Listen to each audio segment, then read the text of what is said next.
it's really important for all of us as guitar players and musicians to be able to take things from one key and bring it to another key.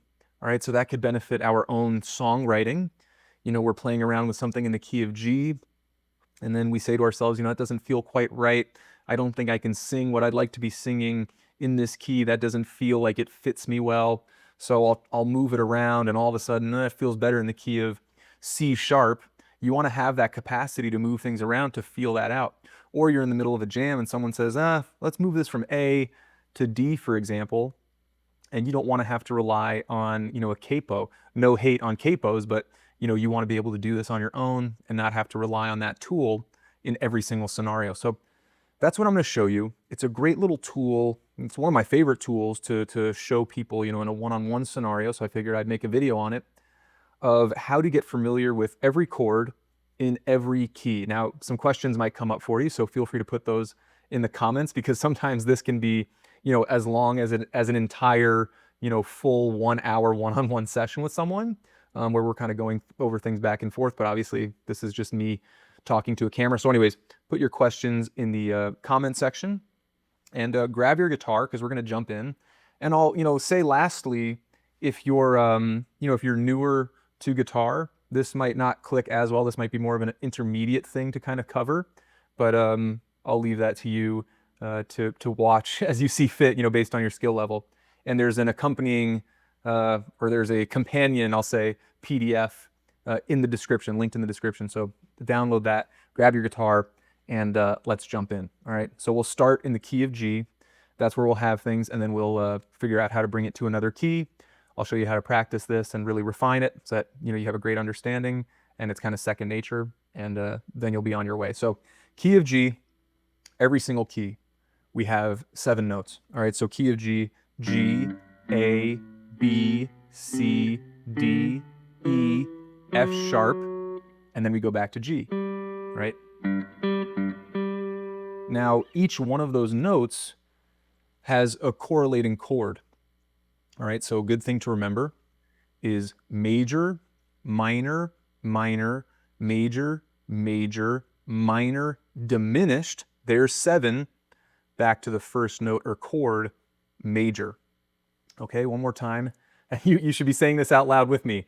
Major, minor, minor, major, major, minor, diminished, back to 1, major.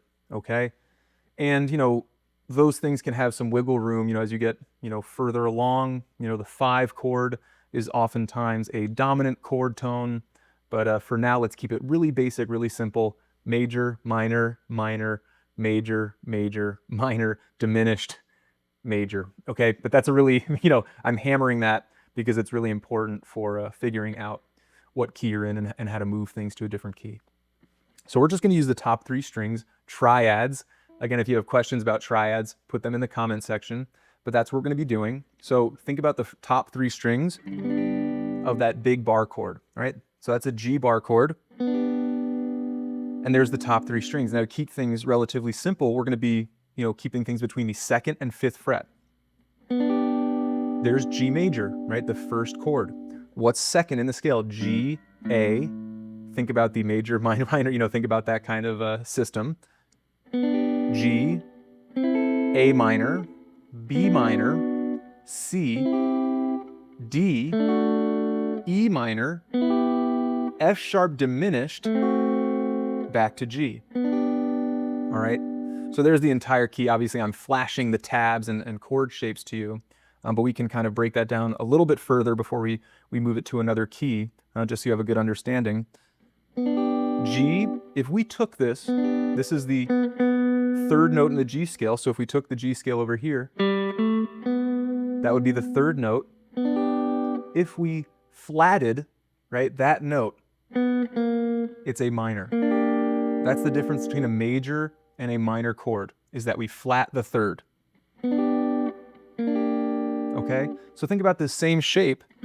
If we moved it up to A, flat the 3rd, there's A minor. So this is technically the same shape, just one is minor, one is major. All right, B minor, think about the, A bar chord shape, right? But in minor. and then think about it in major, but C, all right? So think about the difference from this to this, major to minor. So it's same shape again, just the difference between major and minor.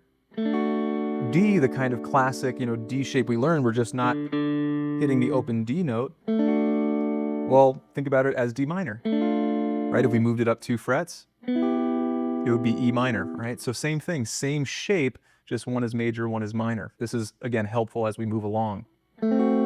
Diminished, so same thing, let's start from the major shape. This would be F sharp major, flat the 3rd, there's F sharp minor, flat the 5, and now you have diminished. So that's the, the root of a diminished chord, flat 3rd, flat 5, and then back to G. Okay? G, A, B, C, D, E, F sharp, G. Major, minor, minor, major, major, minor, diminished, major.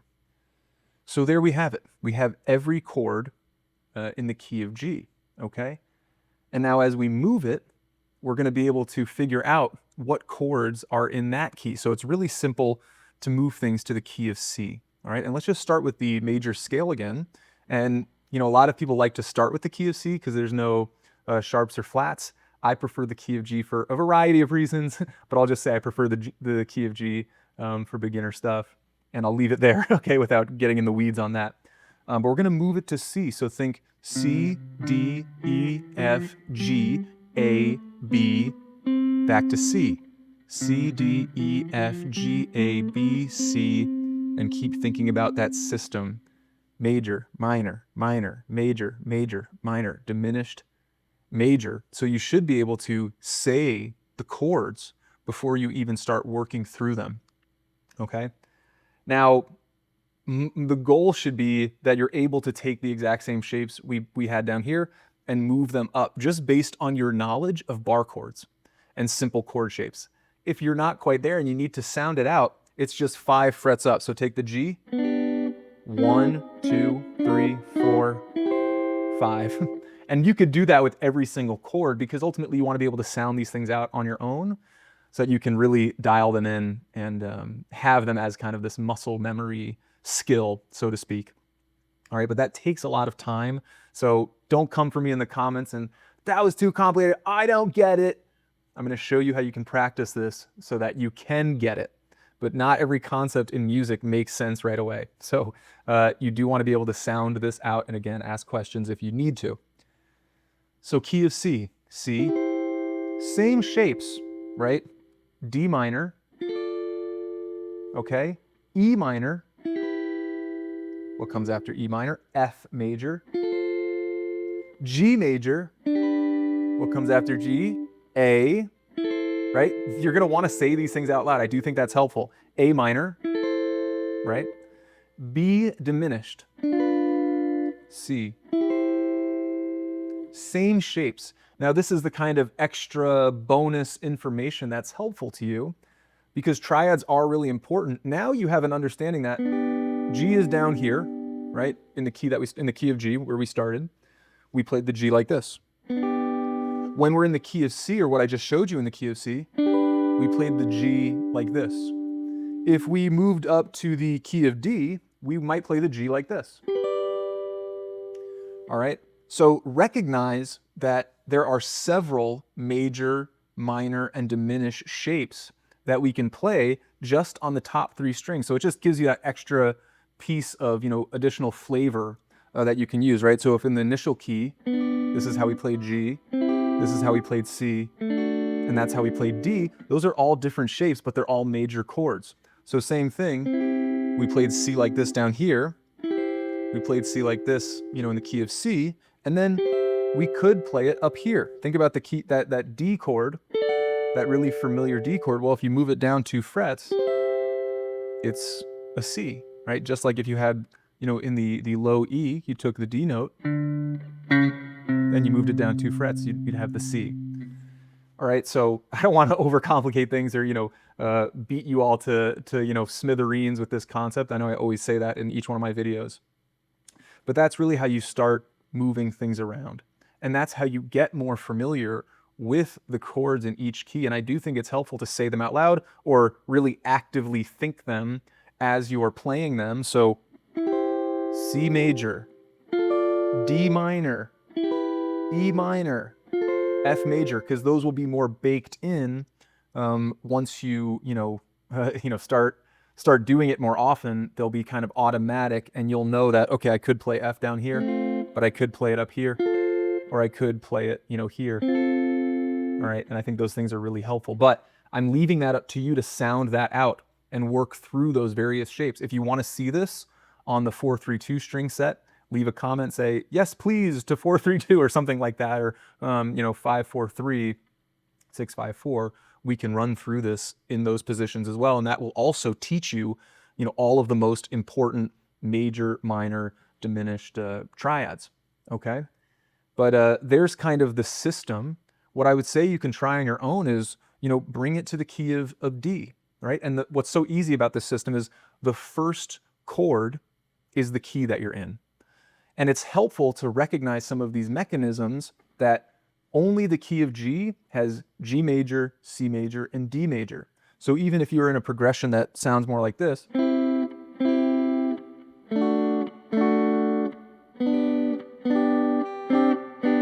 right? It's the key of G, even though a lot of times, beginner and intermediate players think whatever the first chord is the key I'm in. That's not the case. So having that familiarity with the major scale and how it functions with that system of major, minor, minor, major, major, minor, diminished, major, right back to the one, that's why that can be so freaking helpful, so that you can not only move things appropriately, but you have a great understanding of, maybe you hear something like, wait, what key is that? What I'm playing, with my lead stuff doesn't actually mesh that well. Well, you might be misinterpreting what key you're in.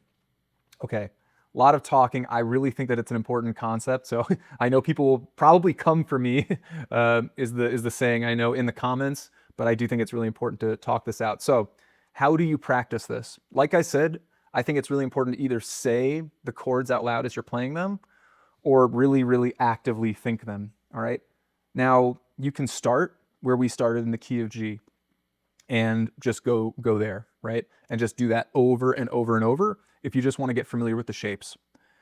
Of course, you do want to ultimately move this around, so you can run through that, 1, 2, 3, 4, 5 times, whatever.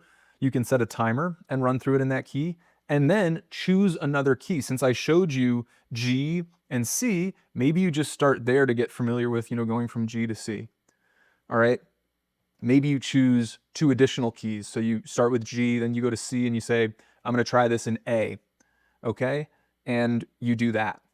You can go to the circle of fifths and start with C and just do the circle of fifths until you get back to C. And if you're not familiar with the circle of fifths, you can probably hit a quick Google search and figure that out for yourself. But ultimately, you want to start moving this around. And you don't have to spend a gazillion hours on this, but I do think, sometimes our practice sessions aren't always going to be physical skill based. It's going to be a little bit of that mental, working through some theory as well. And the major scale is so freaking important. It's one of those things that people are like, la la la, I don't want to listen to that or think about that because it's not important. I just want to shred. Well, if you want to start playing your own stuff, building your own progressions, making your own music, adding something to another song that's unique to your cover, I do think it's really, really important. So know the major scale, talk through the notes, play through the progression that I showed you, and then move it around. Set a timer, 2 minutes in G, 2 minutes in C, 2 minutes in A. Or set a 6-minute timer, 7-minute timer, 5-minute timer, 1 time in G, 1 time in C, 1 time in F, 1 time in B, bounce around as you see fit, okay? And if you want to take it a little further, just your understanding of triads, put on a backing track or your favorite song or something, and see if you can locate the 3 shapes that correlate to the song you're playing. So let's think of a really simple song. Stand By Me in the key of G. Can you locate all the G chords, the G triads on 3, 2, 1? Can you locate all the E minor triads on 3, 2, 1, C major, D major, and kind of play along like that? That would be an extra credit piece. But anyways, hopefully that makes some sense. If there was anything confusing, like I said, I know this can be a little funky when you're trying to get familiar with these concepts, so just working through it is really helpful. But if you do want to clarify anything, just leave it in the comments, like and subscribe. If you found it helpful, I want to put out more and more helpful things to you all in the coming weeks, months, years, yada, yada, yada. And that's really the deal. Download the companion PDF because I show you the key of G and C in there, and I think that's very helpful. Okay? Peace, love, happy guitar playing to you all.